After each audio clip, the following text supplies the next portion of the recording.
এবার আরজিকর মেডিকেল থেকে বদলি করা হলো সন্দীপ ঘোষের স্ত্রীকে। সন্দীপ ঘোষের স্ত্রী সঙ্গীতা ঘোষকে বদলি করা হলো বেলেঘাটা আইডি হাসপাতালে। আমাদের প্রতিনিধি সন্দীপ সরকার আরো বিস্তারিত জানাবেন। সন্দীপ, দেখো, মাইক্রোবায়োলজি বিভাগের সহকারী অধ্যাপক ছিলেন সন্দীপ ঘোষের স্ত্রী সঙ্গীতা ঘোষ।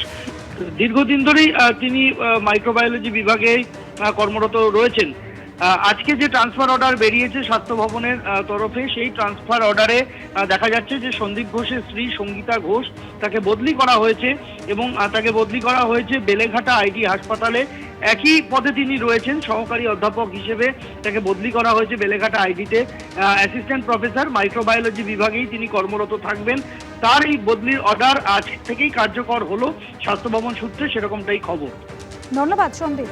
মহাকুম্ভে পদপিষ্ট হয়ে মৃত্যু মিছিল, আর এবার কুম্ভ মেলা চত্বর থেকে 6 কিলোমিটার দূরে তাঁবুতে আগুন লাগলো। ঠিক যে ঘটনা ঘটেছিল এর আগে 19শে জানুয়ারির পর এবার 30শে জানুয়ারি অর্থাৎ আজকে কুম্ভ মেলা চত্বরের কাছে তাঁবুতে আগুন লাগলো।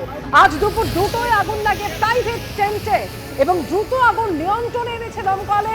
হতাহতের কোনো খবর নেই বলে জানা যাচ্ছে।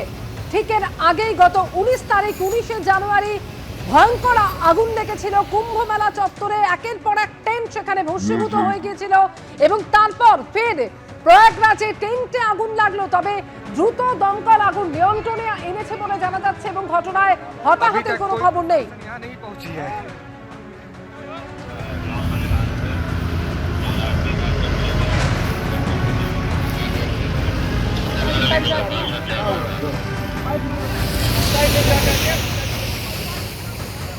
आज लगभग 1:40 के आसपास आग लगने की सूचना प्राप्त हुई, जिसके ऊपर जो हमारी गाड़ियां थी उन्होंने तत्काल कार्रवाई करके लोकेशन पर पहुंचे। लोकेशन पर पहुंचने के बाद पता चला कि यहाँ जो है 10 से 15 टेंट्स के अंदर आग लगी हुई थी, जिसको काबू किया गया। ये संपूर्ण एरिया मेला क्षेत्र से बाहर है, जो कि चमनगंज चौकी का क्षेत्र आता है, और इनकी कोई भी परमिशन नहीं ली गई थी। एक्सेस रोड न होने के कारण गाड़ियों को पहुंचने में परेशानी आई, लेकिन आग को काबू कर लिया गया है और कोई भी जनहानि या कोई भी सिंगल बर्न नहीं है। পরের খবরে আসবো। কাল বিজেপিকে শর্ত সাপেক্ষে সভার অনুমতি দিলেন কলকাতা হাইকোর্টের বিচারপতি তীর্থঙ্কর ঘোষ। 200-300 জন লোক নিয়ে সমাবেশ করা যাবে, হগমার্কেট সংলগ্ন এলাকায় সভা করা যাবে, বিকেল 6:30 থেকে রাত 9টা পর্যন্ত সভা করার অনুমতি। এ সম্পর্কে আরো বিস্তারিত জানবো। সৌভিক মজুমদার আমাদের সঙ্গে রয়েছেন। অর্থাৎ সৌভিক, বিজেপিকে সভা করার অনুমতি দেওয়া হলো, তবে একাধিক শর্ত বেঁধে দেওয়া হলো হাইকোর্টের তরফে। দেখো, একদমই বিজেপির তরফ থেকে অভিযোগ করা হয়েছিল যে তারা পুলিশের কাছে আবেদন করেছিলেন, কিন্তু সেই আবেদনের কোনো সদুত্তর তারা পাননি এবং সম্মতিও তারা পুলিশের কাছ থেকে পাননি। সেই কারণেই তারা কলকাতা হাইকোর্টের দ্বারস্থ হয়েছিলেন। কলকাতা হাইকোর্টের মাননীয় বিচারপতি তীর্থঙ্কর ঘোষ তিনি বিজেপিকে সভা করার অনুমতি দিয়েছেন, কিন্তু কিছু শর্ত দিয়েছেন।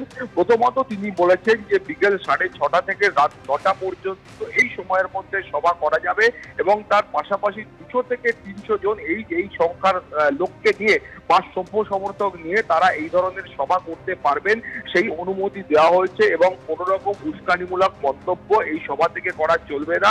এর পাশাপাশি যে শব্দবিধি রয়েছে সেই শব্দবিধি মেনে এই সভা করতে হবে। পাশাপাশি পুলিশকে উদ্দেশ্য করে বলা হয়েছে এলাকার আইন শৃঙ্খলা যাতে স্বাভাবিক থাকে তার জন্য যা যা পদক্ষেপ গ্রহণ করা দরকার পুলিশকে সেই সমস্ত পদক্ষেপ গ্রহণ করতে হবে। অর্থাৎ বিজেপির যে সভার আবেদন জানিয়ে কলকাতা হাইকোর্টে এসেছিল শর্ত সাপেক্ষে সেই সভা করার অনুমতি আজকে কলকাতা হাইকোর্ট দিয়েছে। অমৃতা, ধন্যবাদ সৌভিক।